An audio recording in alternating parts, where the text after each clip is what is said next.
Umbhikisho ungenele osukwini lwesithathu namuhla.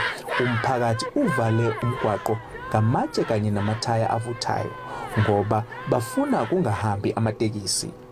Bebekhala ngokukhushulwa kwemali yokugibela amatekisi, befuna kugcinwe isibalo esiphansi uma kugitshelwa itekisi njengoba kusho imiyalelo ye-COVID-19.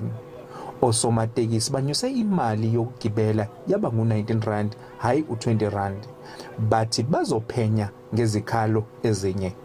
Bacele ukuba emalini yethu ngoba besino 5 years imali singayinyusi. Ekubeni imali njalo ngoJuly kufanele inyuke nge10. So njengoba imali besingayinyusi 5 years kwase kuthi ke kulonyaka sase sifaka u3. So yiwo ke lo esubanga nawo asebeze bangena emgwaqweni. Isiphakamiso sosomatekisi asamkelwanga. Thina masifika la emphakathini wathi usithumile.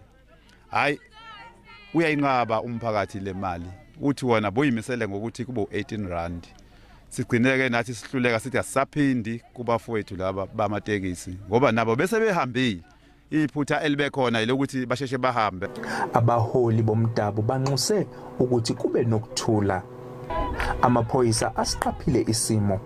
Londi Khadebe, SABC News, eMkhomazi.